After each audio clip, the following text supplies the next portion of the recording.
Yeah, so I think there are, it's not, the global point is fine, but I think that a lot of these solutions. You're right. Okay, Bronwyn, you're getting this, let's have a pros and cons list. I really like these because of the durability. We're having more and more storms of 40-kilometer winds at night, you know? There's a lot of shit flying around, there's a lot of windows that break. There's just a durability factor to these that are heavy, so there's a huge thing to say for that. I personally, and this is just me speaking, oops, sorry, going the wrong way. I'm not a huge fan of the cloth ones. I think that we've had a lot of these things, you know, and this is a fairly robust one. There's ones that are not this robust. We've had a lot of problems. They jam up. There's this, that, and the other thing. So there's a higher maintenance cost. You know, when you do these like this, they're really great, and they actually have, this is the irony, they actually have a control sensor that when the wind's going to be certain height, they go away. They hide themselves. Sounds like something to break and program. Yes, well, but it is, you're right. But the point is, you get really expensive ones that are really tough, or you get these and suddenly break, and you take another one, which is the Venetian's approach, by the way, you know? So, yeah, let's do that. Let's do the pro and cons. Because that's Yeah, I like pro and cons. That's a great. also rattling the wind. That'll help a lot. And I just have one suggestion, because this is kind of the design face of the building, is like, really emphasize, look at the vernaculism of where you're designing this, and there is a shading solution that's a vernacular everywhere. You want to write a box or chapter like that? It'd be perfect. I already wrote one. I know. That's Yeah. pull it out your But book. that, like, that's the critical thing, if like, that's how you convince people, this is the vernacular, this is how they deal with shading in this place. I think, So, and I think, as I was saying, like, we're at this exciting moment of new vernaculars. You know, if you can do classic 6-style apartments in CLT buildings with brise soleil at affordable ways, we're on to something. Okay, we're running out of time, so I'm going to power forward here. It's my fault. Lois knew it was going to happen. Look at what this building does, because this is what I really want architects to see. There's 3 types of systems in here. You got the out of the balcony here that really softens it. Freestanding balconies. They have roller shades in here, and they have soft shades up here. This is when you know the architects have really got it. It's not like I bought one type of shading and put it everything. It's like there's a shading solution for everything, and it's got flow. Was this going to be on the tour if we ever did in Berlin? It's a Berlin building, you know. Yeah, I was hoping to see this when we were going to go to Berlin. I was disappointed I didn't get to. But I actually think this is where, and I think architects will see this, there comes a point when it's mature and you start doing things that represent more than a simplified look at it, and you recognize, like, yeah, we can use this to just shift through the building and create some of that articulation without articulating the thermal envelope. I understand the guide is based on a 6-story building, 4 to 6, right? That's great. It's not the hugest percentage of our buildings, Yeah. right? So I would be happy to write the section on tall. Yeah, okay, do that. Give me your notes on it. I totally agree. We've gone through it with the 3 tall buildings we're doing, which you've done way more than we have. So yeah, let's talk about the options are for taller building. And we're still debating whether or not to put electronic class on this list or not. So yeah, let's do that. You write a 500-word box on tall. Or just give us the rough note, we'll fill it. You can be really shitty. Give me an email. Just give me that. Okay, we're done. Okay, I just want to hit 1 or 2 more things. I know it's getting towards beer o'clock. All right, so first we talked about shading, and that was strategic. I want the architects all to think about shading first. What's the shading like? That's the line. That's where you get to use the new material. That's where you get to express yourself and maybe create a niche for your firm or your look or your own personal brand. Once the shading's gone, how do we decide to put the windows? And I welcome a different label for this, especially Lloyd, if you can, I've struggled with what to call this all the way along, you don't have to answer now, but I've gone with windows with purpose. I've changed this almost every pattern language, by the way, because I can't find the language. So windows bring views, light, and ventilation. We do those, that's great. Overglazing brings high heat loss, overheating, storm damage, and just costs a whole lot more to put in, costs a whole lot more to maintain. Only place a window where it has a specific purpose and where it is the best solution to serve that purpose. I think if we adopt that as our rule, we can save a lot of money and build much more efficient buildings. So daylight, views, ventilation. If you have other ideas, I'll put them in there. Those are the 3 that seem obvious. So here's an exercise. We won't do it now, but I do want to do this in a workshop. Literally, like, somebody designs something from your firm, and you hand it to another person across the aisle. It's not my project. And say, great, look at the windows, and tell me what's the purpose of each window. And if they can go through it, just click, click, click, it's obvious, good. If they can't figure out what the purpose is for a window, have a conversation about that window. Maybe you do, maybe you don't, but it's worth a conversation. It's just an exercise. It's a literal questioning of every window, because, Mr. Developer, every window costs another grand, basically, by the time it's in, you know? It's a lot of money. there's a purpose for it, absolutely do it. I'm not advocating windowless rooms, buildings, but buildings with windows of purpose. The other piece, and I know the energy models here all know this, is, you know, larger panes better than smaller panes. We'll put in a couple of graphics like this. I think this one came from Tomas. Does anyone know, was this yours? I don't know who I stole this from. You know, don't do this, but big frames, we'll convert that to inch pound. And then this is an example from RDH that would just blew our minds because there were like, you know, hundreds of windows. This window, which had this thing here, you know, to keep you above the 42-inch safety line, a little opener, changing to this window. Not that dramatic a difference. It made a difference of 1.7 kilowatt hours over the inch of the building. Just the loss of a little bit of thermal bridging. Because the same window repeated over and over and over again. So little changes like that. That is less money to put in, much less heat loss. It's astonishing difference. And then this is probably third as well. yeah, across the windows. This is great. We can, and this is a don't do this. I'm thinking about some boxes that are called don't do this if you have better to do it, but this is one. So, you know, and this is a real story. And an architect who I like decided windows on a 6-foot module. He added a button at 42 inches. He had a mullion to separate the opener. You get this, we've seen this 100 times, 100 different buildings, right? You know? The resulting window is expensive. The bottom panes were mostly covered by sofas, which just made it easier for the kids to crawl out. It prevented the safety mechanism from having any purpose. And you know, the actual thermal bridging, if was in that way, was about 1 inch on that particular building to make the difference. What if he had just put in the 4x4 window and just lose all this? He just put in the window that was really bringing in daylights and the views in those pieces. And it was like a square or a 3x5 or a 5x3. Saved a lot of money for a first cost build, saved a lot of energy through the building, simplified everything you did by just losing the pieces, and you would make that window at tilt and turn with a limiter, you know, or a bar so the kid can play that. It's a thought experiment. I'm not saying it's a solution for everything. I'm not saying 4x4 is the magic number, but I want to urge architectural teams to go through this discussion.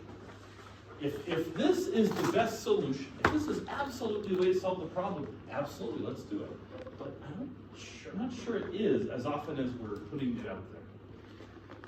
Glazed doors cost less. We all know this. More, you know, different than opaque doors. They also bring in a lot of ventilation. If you have a balcony with a glazed door, you can open that door and really flush out the room in a heartbeat. Pisses me off to know I'm in a hotel room here that has a mullion in its windows, but it doesn't open. So like, why did you put the mullion in the window? You're not going to create an opener. I love this building. This is that building from Paris. All it is doors. And notice right here, I don't know if you can see this photo, there's a glass balcony right there. You know? So you can kind of draw on it, but the whole building, look at the front, all they did is doors, this wonderful shape, wonderful size, nice multi-family infill. All it is big doors, and that's how easy it can be. Yeah. I mean, we're maybe a discussion on come back to shading. That creates more problems for shading. It does. It does. Yeah. Yeah, that's true. It's also nice and deeply set. They're deeply set. I don't know which direction that faces. I don't know the building that well. If it was south, it would be a bigger issue than if it was north. I just don't know. Inward opening windows, I think most of us get that, how they can change the math. I'll write a little more space in the book, but it's, we have, a lot of multifamily buildings are still using nail-on vinyl outward swings. And we've got to bring that conversation around based on value. And then I think you turned me onto this actually, remember? That just, you know, windows seem to make so much fun in this place. They're fun. And the thing is, you want an architectural reason not to bring the glazing in here, because this glazing, it kills you. It costs extra money, it overheats the buildings, it's never properly shaded, you have fades furniture, like it offers no views or lights. There's no point to that last 2-3 feet of a window. But you also need kind of a design reason not to just have dead wall space there, to have a nice interior design. And so some combination of window seat and cabinetry and reason, suddenly it turns making the window the right size into something fun. Quick feedback on this section. Yeah, do you have any other window shading things? Lois and I would fight in the bar. Your right thing on higher buildings? The glazing part of it. Are you selling tickets to that night? No, but I think PHN needs to make up some money for this, and we can wrestle and make money for PHN. That's on Lois. Ooh. Let me do a time check. We're supposed to end at 5 or 5:30. Let me remember. 5. Okay, we have half an hour. I'm gonna race through a couple things. I'm gonna stop in like 15 minutes to talk. I'm gonna skip this wall stuff. I think you know the basic wall stuff. It's there, you can read about it. I'm debating how much wall design to do or to leave out or to leave in. We welcome some feedback by email. Should this be into walls and details? Should we be spending a bunch of details? Or does that just sprawl and take over the book because you have concrete, you have mass timber, stick frame, steel frame? Every time I talk to a builder on a job, all they ask about, what's the wall? That's the first question, no matter what. So for the sake of this discussion, I broke everything down into 3 types. And I just talked about them in 3 pros and cons of stuff it versus wrap it versus split between the 2. I'm not going to go into detail, but at least to create broad categories, we can talk about pros and cons and without getting into every freaking design. And then also open to this, I want to talk about modular a little bit because of inefficiencies. I can't talk in the book about every system in North America. Like every time we move around, we have a different, company like these guys, and like the one we visited the other day. I just wanted to call out 2 things about it, but I'm open to other ideas here. I want to talk about Build Smart because while I actually don't like this, I think it traps water in that panel.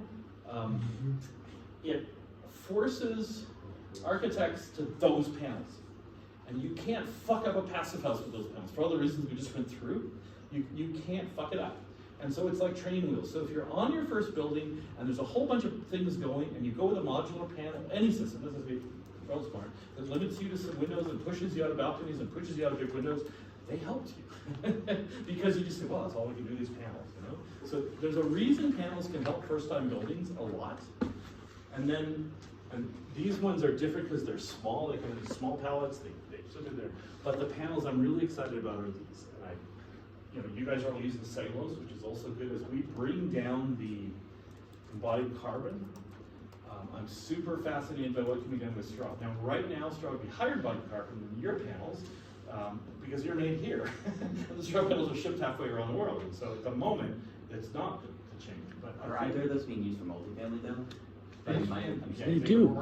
In Europe, in France, they have been. In France, they have been. In Slovakia, they have been. They have not been in North America. They have the structural capability to go 4 to 6 story wood, no question. Nobody doubts that.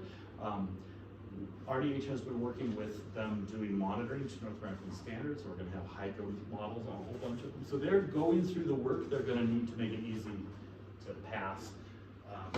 Andrew and I are really looking for a first project. We still want to do a multifamily, and I would prefer to do that first multi-project in, say, a really dry place like, I don't know, Denver or Santa Fe, than a place like Vancouver. But they built them in Slovakia, so it's okay. I know, I'd rather do the first one someplace. I was in one in Hereford, which is like so damp and wet. Yeah. And I was in George's house, and it's wonderful. Yours, genius. I may certify one of these this year. Cool. But I would not put that in with the Why? institution. I think it's just too a little bit too granola.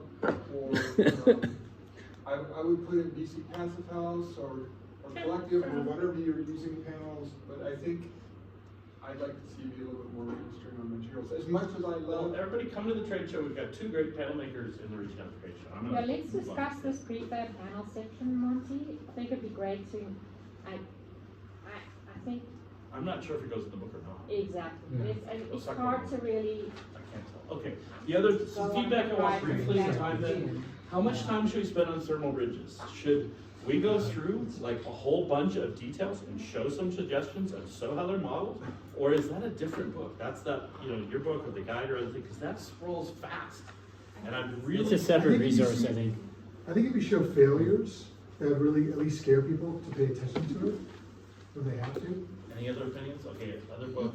You show, sorry. I think it has to go in this book because it's a basic, and if it's not presented as one of the basics, it's being presented as not as important as all the other things. So I don't think that you have to go through hundreds of examples, but I think it has to be early on in the conversation as part of the main approach. But you give them the list at the end, right? Yeah, that's You fine. give them that massive list of, these are the things you need to make sure in the PHP from the beginning, right?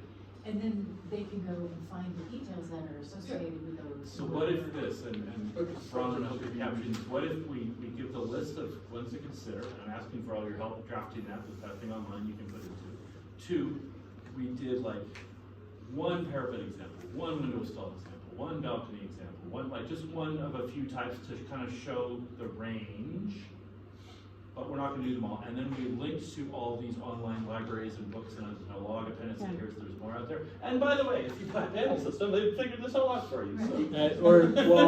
To build on that, yeah, I think I agree. But yes or no, sorry, just before you go, yes or a thumbs up or down on that approach. Okay, great. Well, no, it's like to address what we need to address so that architects are on the right path, and even inexperienced CPHCs. But then have a separate resource. And to this thing of having a good example, I think good example, bad example of the details that move the dial. Right. And then what's the energy impact? Maybe there's cost impact, but just like then people get a feel. These things are really important. I like that. And let's make it not absolute, but mostly let's never do a good example, then bad example, or bad example, a good example. Let's find a way to balance them through the book so we don't create that fear factor. What about what you did before with where you got bad and then good, better, best? Where you're showing like the exemplifying, if you did all this, it's a separate balcony. Yeah, if I could If do you just did whatever, you know. Did you have Sears catalogs when you were young?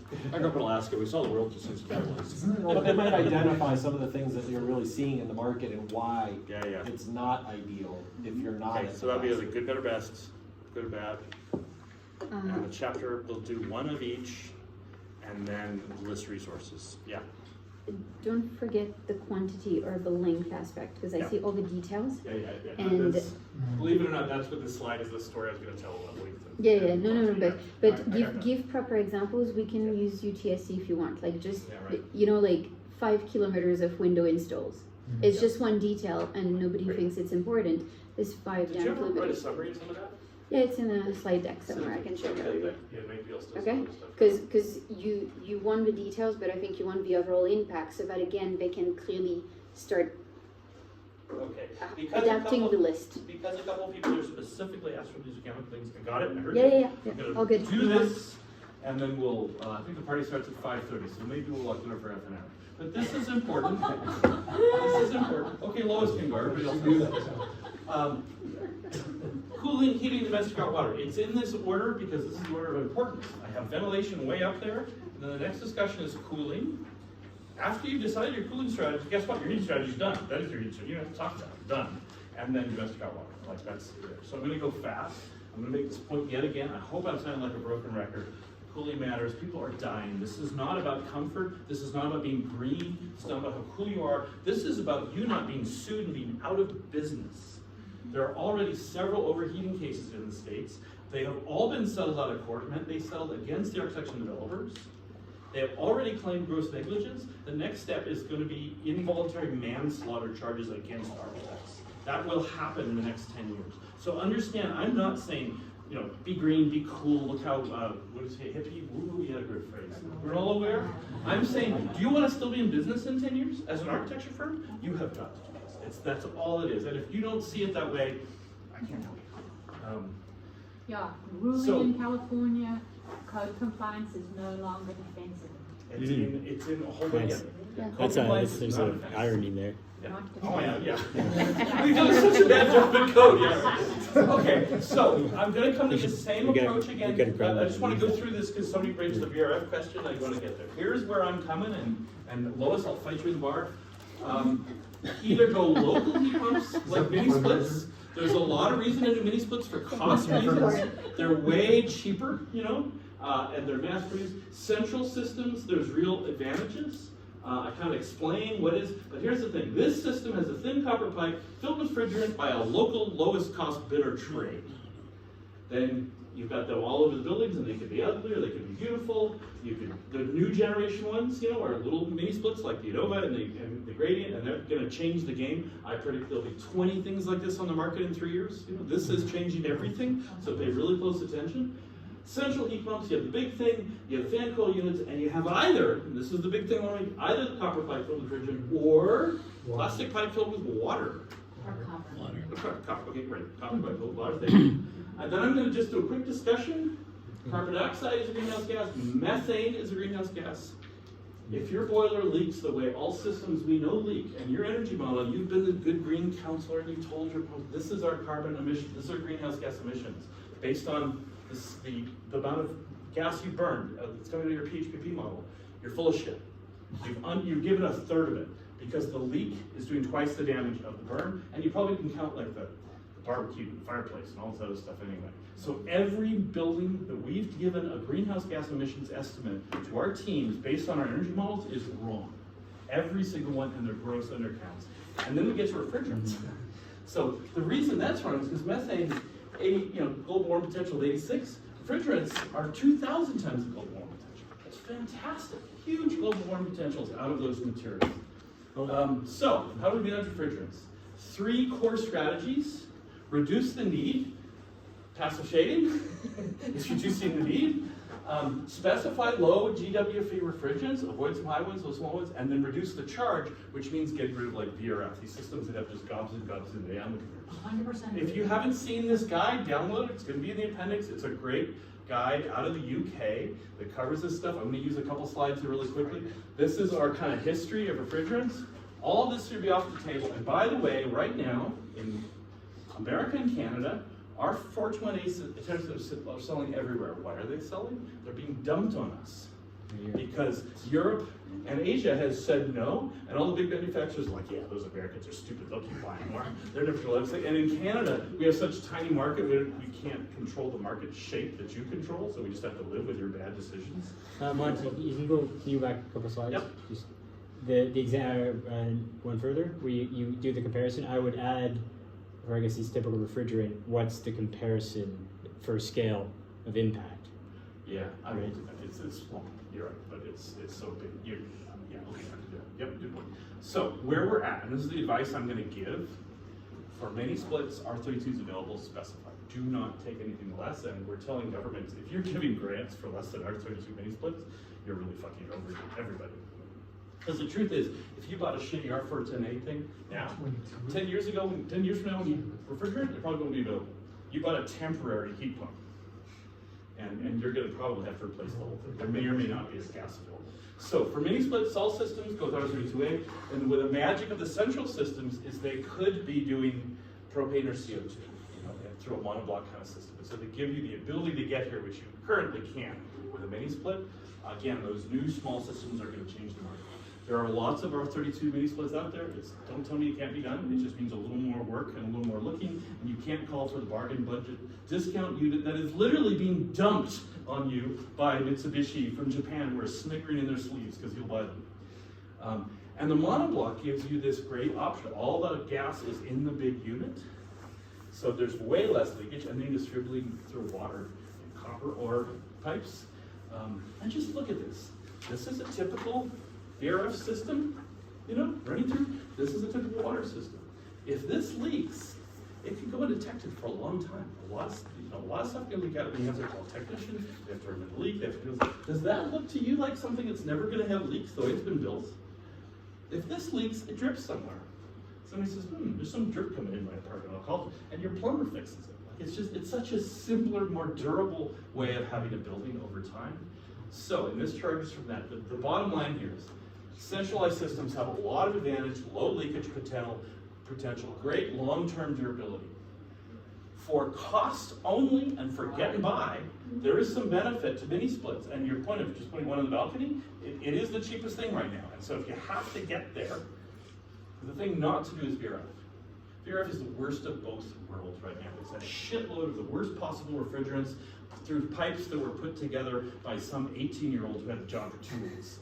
Like, there's just no way it's not going to go badly. And yet, it's what a lot of mechanical engineers love. And this goes back to the higher pass fail MEP who will think through, understand the goals, and not fall for the problem is for a lot of mechanical engineers, VRF is like the woman in the red dress at the end of the bar at 1 in the morning. They know it's a bad idea, but they can't not do it, I'm glad we have this one. You put that in the book? Quoted from Monty. Take that out. I've got it on video. Yeah. That'll be part of the conference highlights. Yeah, the video. Take that one out of the Check that out. Edit that part out. Okay. Sorry, I'm tired. This is before the beer, too. I grew up in Alaska. I'm still learning to be human. I'm advising, and we can fight on this later, I'm advising not to pursue strategies to cool through ventilation air. We have done it on a multi-unit. I think 2 down in Vancouver, I regret it. For the following reason, and it's worth people understanding, especially newcomers, that the initial passive house standard was about delivering your heat to the ventilation air for very good reasons. It made a lot of sense. But now the cooling is a primary thing. Cooling needs more air than ventilation air. The only way to do that is with these complicated systems that can put it in and out. Just don't in multifamily. It's going to be hugely complicated, and as the cooling demand changes over time, it's going to get messy. I'm suggesting, yes, just keep it as a separate system. Disagree, fighting? No, I shameless plug for a research project I'm working on. I'm literally taking a week off to come here.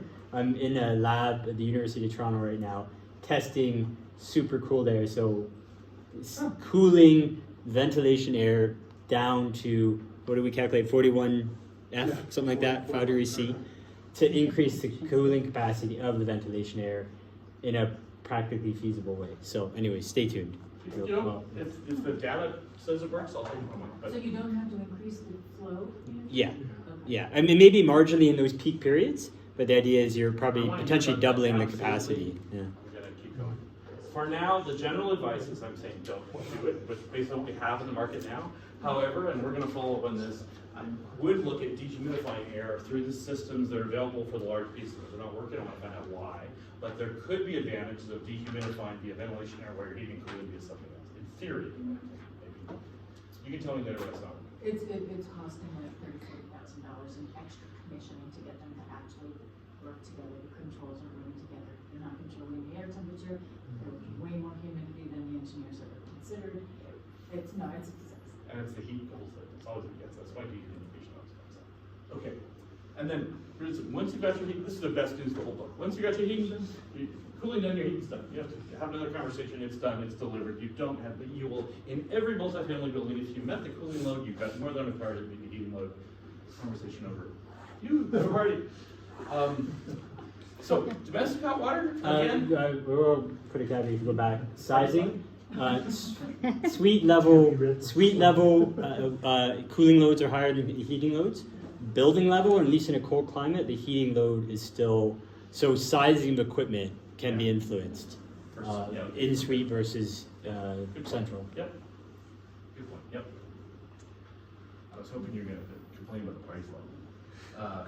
Okay, domestic hot water. I think you guys know this, but it's the same issue we had so many times. So you heat it with a heat pump rather than a gas boiler, and you distribute it through a really efficient network. Heat pump water heaters have become the easiest one-for-one replacement. There's nothing easier to switch in buildings right now. The CO2 systems allow for a higher lift. You can almost just take out the boiler and put it in the heat pump, and off you go. So there's just no reason not to do it. There's a bunch more things on the market. You can either go with a big one. Monty, I don't think Senko's available here. Senko's not available here? I don't believe so. It is, it's very recent. Have you used it, Jen? We've been using it for years. Yeah, we haven't used it. Salmon? We were down to like one option for CO2. We haven't at risk yet. I think it's available everywhere. We haven't. Did we get it right now? Yeah. Let's come back to this. I was gonna put one in my house. Mitsubishi was like the one and only. So here's what we've done on several, this is one of several multifamilies where we just used a gang of the San and Sanco units outside and a water tank farm right into, this is a little hut on the roof of the building. It's so much cheaper than the Mitsubishi or the other large ones. And if one goes down, you still got 9. You know, like it's actually more durable. So this is the Sand. Yeah, this is the same. Okay, Sand went under. They are no longer. But it is Sanco now. Yeah, it's the same. They don't make the same parts. We did a pilot project in the Bronx on 2 separate buildings, and more than half of those units froze because the portion inside the heat exchanger doesn't have a heat tape on it. And so we had bursting things all over. So yes, this building's domestic hot water did go down, but they had kept their backup system that they were, because it was an existing. I think the latest generation addresses that issue. Yeah, so you're right, absolutely right. We took to, thank you, this is a great note, we'll put it in there. After our first ones froze, exact same thing. Okay. We started putting heat tape on the line from the inside to the outside, and it warmed that piece too. Okay. And then through that feedback, there is now a little electric heater in the system at a certain point. The problem with the heat tape is that it's shitty control. Somebody has to remember to go turn it on. Okay. Well, that's what the system, our first one. But Okay. you're right, the heat tape issue is a real issue. I think they're past that. I'll check, but I mean, we're still speccing them and building them in Vancouver, and Albert's making a fuckload of money selling these things to us, Yeah, for no, everything, we so. get replacement parts for the ones we had on these Okay, projects. let's follow up on that. Yeah. My point is, for design purposes, there's nothing easier than a hot water. I'm wondering what your thoughts are on like the shark wastewater heat recovery systems paired with essentially just an electric. I would do the modeling for your building. If there's enough heat in your wastewater to bring it back and make a difference, A, that's the first question. And then B, all CO2 systems, these high lift systems, need the water to come in at a steady temperature. And so if you preheat the water through like rainwater heat recovery or shark or something like that, you can actually fuck up the efficiency of your heat pump system. Now, if you can use like rainwater heat recovery and just return to that shower, it's never getting a system, it's not gonna matter. Or if you use shark and you had other things going on in the building where you could use preheated water, it could be great. But for a super simple 6 families, they got 3 times fast building, probably the shark will get you into more trouble than the salt. We've got But- moved in a couple of really large buildings that we have issues. Yeah, I'm Yeah, using them. yeah. on There another. Big building can make a lot of sense. I'm just saying, like, No, Or are you it's doing heat pump and water. okay. Then the second piece, Yeah. and Yeah. and then And sorry, another thing to consider, Ramon, is they call it semi-central drain water heat recovery, Yeah. like the verticals, but distributed throughout the building, but not one per suite. I can get more details on that. You're saying that's a better approach. Well, it's a yeah that these systems, these sharks and stuff, they have maintenance and stuff. If you have a passive system like a vertical pipe, like I don't know what you have in the States, we have in Canada, power pipe is one of them. You know, they can get different height lengths. Yeah. And you can put them, normally they're single family homes, but you can put them like 1 per stack of 4 suites as an example. so what we And- do in this book, Just look at rainwater, water heat recovery and Options, when to yeah. include and when to exclude. well, and Yeah, actually yeah. what I want to do is like, let's start with just the simple system without that stuff. And then let's say if it's a mixed use building and there are other usage things, like a big commercial kitchen, for example, you might have real opportunities to be recovering water in those areas, but that's a separate design issue, separate. We'll make note of it for bigger buildings, and especially mixed use. You know, if you've got giant refrigerators and freezers, and you can dump that heat into your hot water for the units up above, you're gold. But that's another book. Lois can write that. Poorly designed distribution costs us money. I think I stole this in the next slide from Lois, and she might have more, but you know, just the reality is we need architects to understand that recirculation is a giant radiator running through your building. Giant radiator putting out massive amounts of heat, and the operator is going to pay for all that heat twice. Once to heat it up and another air condition the building. And so all that lost heat, which can be like a third of what's coming out of your boiler, right? It's a lot of heat. So you eliminate long runs, use the smallest pope possible. You know, insulate the pipe to slow down the heat loss. It's still going to be in the building, but it's like there's a bunch of strategies for low on time where you're just trying to make it more efficient. This I know I stole from you, and if you have more and others you want to share, great. There's just ways to change your design. This is a good fix for taller buildings. As the building gets more horizontal, there's other fixes that can be more effective. So there's not one fix for every building. The easiest thing to do is to push this back on your MEP and basically say, give me the length of pipe for recirc and length of pipe for hot water, divided by the number of units. What do you add? How can you cut that in half? And if they cut it down to 2/3, great. But just manage that number of pipe down, because guess what? That's less pipe to buy, less pipe to install, less pipe to heat, less pipe to run, less cooling. So you're just managing that down through design. And this is, I think, what you were getting at earlier. Well, I think what we could do in this, the whole, basically M&E stuff is we can have some reference values, just like we have side values. We've started to build this out to inform early design. Like we don't use meters or feet per suite. We use like watts per suite, but Fine. they're similar. But like these kind of metrics would be Compare helpful. notes on that and share them, and maybe involve ACC in some of that, and just share some reference notes. Try to aim for this.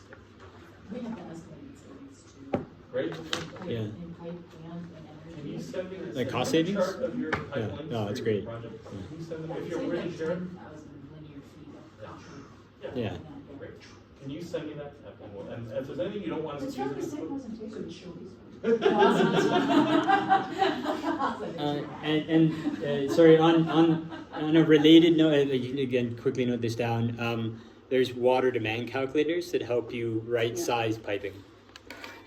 And your hot water system, you can actually Yeah, so you're downsize your running hot through water corridor system. to everything.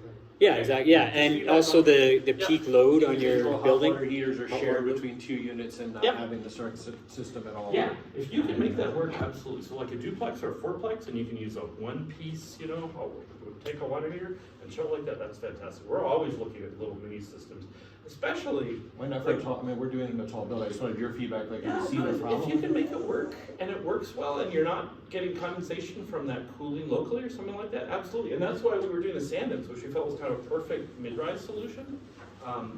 What's his face? It's a beautiful system. Crazy guy in Philadelphia. Tim McDonald. you mean. Tim, right. See, everybody knew. Yeah. He did a system where he had, his units were stacked perfectly, and in the basement, which was outside the thermal enclosure for the building, he had a pair of 2 of those like green water heaters, pipe in, pipe runs up and down, and if any one breaks, the other one picks up for a while, he gets an alarm, they go out to the buy them and put it in, you know? There's something elegant about in a certain size building. And I think as, like in Vancouver, as we get to doing a lot of 6-unit buildings, is gonna happen with our new options. Still too expensive, we have to do more density, but as we do a lot of 6-unit mini apartment buildings, that's the solution. Why would you do it even more complicated? So, yeah, simple, local, avoid the research altogether is the way to go when you can do it. Just saying, in case it's not obvious to architects and others about spaces, you know, on those large units, you want the heat pumps outside and you want the water tanks really nearby the heat pumps, and you want water tanks right above or managing to the distribution. So it's this balancing act of elegant distribution, where the tanks go, where the heat pumps go. This was an L-shaped building where it was going both directions, so the tanks there made sense. They kind of fit the pieces really carefully, and the tanks on the roof meant that extra heat didn't have to be heated in the building. So it's technically part of the thermal enclosure, but it could vent off and just lose that heat in the summertime, so you're not air conditioning against the heat from the tanks in this project. You guys certified this, I think. This is the UBC project. Continuous insulation, we'll get there. It's 5 o'clock, by the way. Yeah, clean hot water, I think, yeah, thank you for that. Monty, sorry, just a note on domestic hot water. Yep. You might want just an example of decentralized domestic hot water. We have a few Yeah, neat great. designs about heat pump water heaters Send in it- dense send it- buildings, so. Send it, I'm gonna look at it from you. Okay, I'm gonna try to keep the PR discussion simple. I've also delayed it. Wait, Good luck. I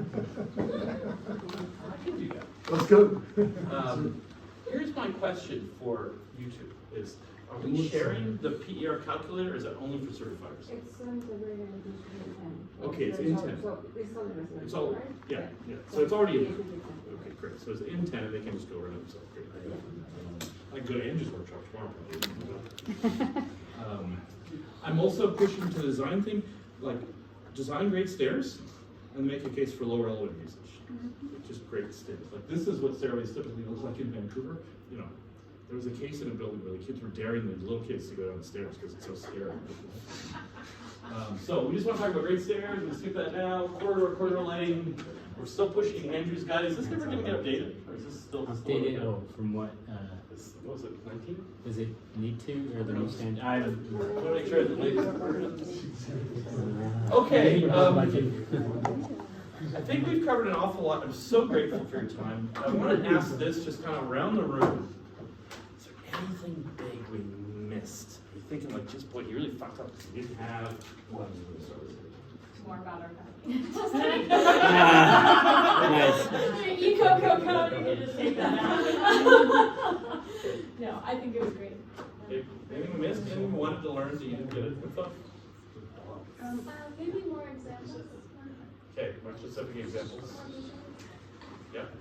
Tad, briefly, anything you want to add? No, learned a lot. Okay, great. Briefly, anything you didn't get? More affordable options. Talk like about pricing more. specific about Okay, like, yeah, pricing and how to examples. talk to our developers. One thing. Okay. Anything? You're the prime audience. You're who we actually wrote this thing for. Not them. More than the town. They kind of race through.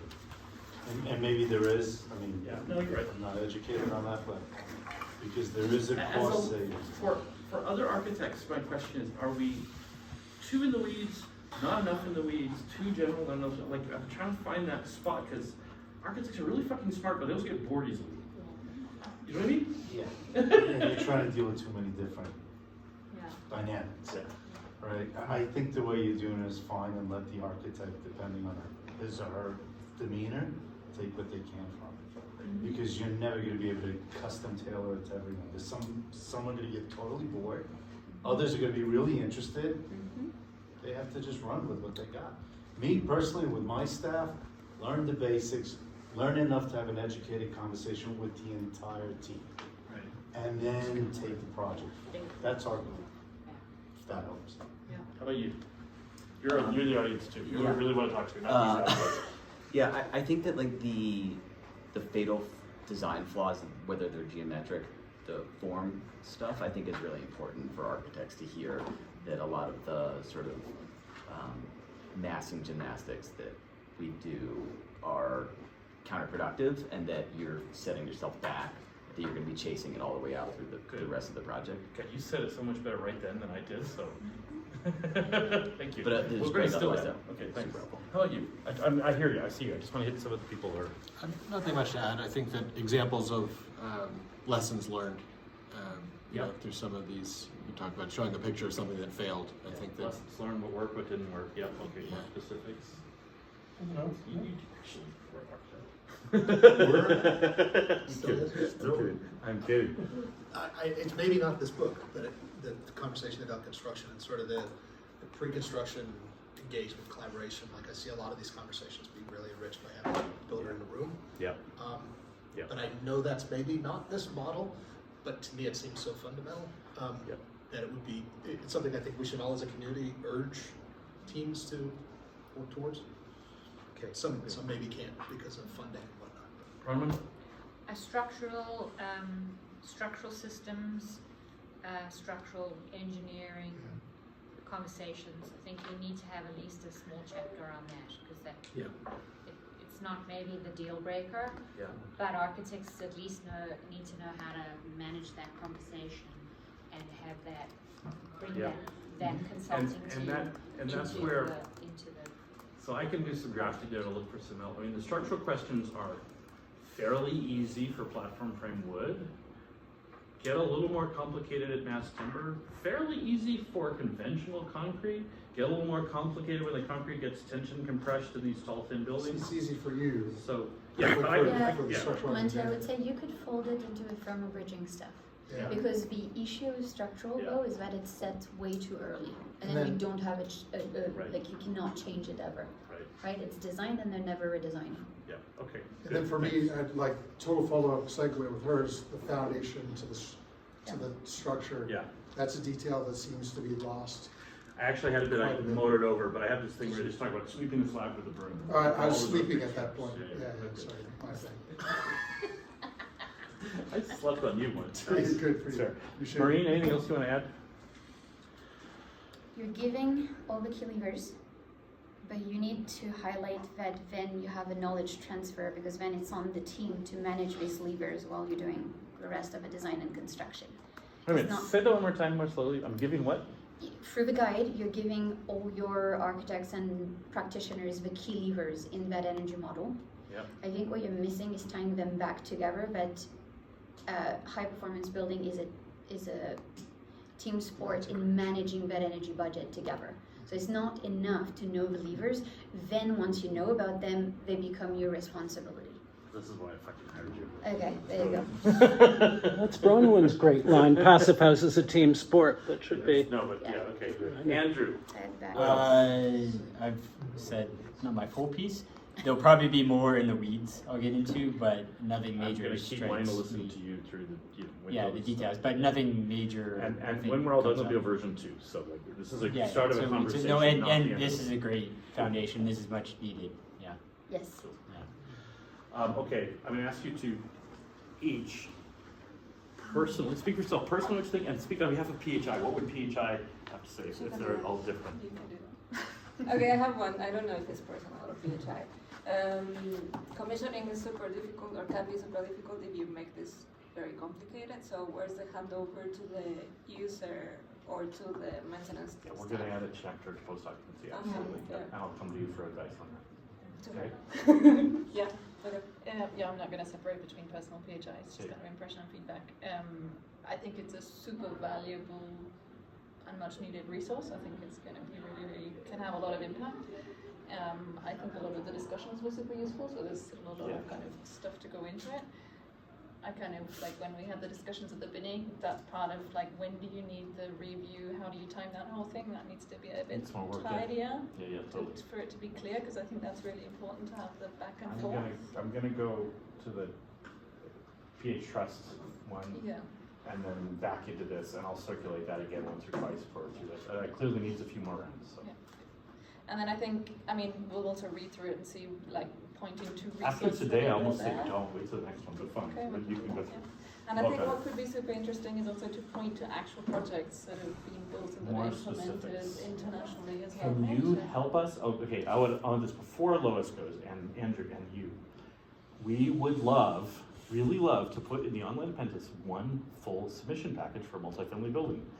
PHPP, notes, plans, so people can see a package, and not UTSC, not one that was super complicated, right? Like a relatively straight, do you have a building where you think if we went nicely to the client, could we share this publicly? Would PHI allow us to do this publicly? How could we get a plan or two? I don't think it's up to us. I think it's up to the owner. Okay. You have to think about it. Will you think about it? Yeah, but you need the nominations of which projects we thought were good, right? Like which project. So let me leave that with Andrew. I'm going to leave that with Andrew and Lois for now. Could you try to find something that's simple that you think the client might share, and let's follow up. I just think this would be so much better, and we can redact parts. If there's a part that's sticky for any reason, we can just black it out or take the page out, But I think so many people would benefit from seeing one certification package and saying, oh, is that it? It's not that big a deal. Yeah, I agree. You gotta include Tab in that, actually. Yeah, sure. No, that's the magic of Sarah Luce's book, right? One example building, take it through the PHPP, and everyone can agree on it. And people learn from seeing. Yeah. You need an example. Okay, thank you all so much. I'm super honored. This is a team effort. We're all doing this.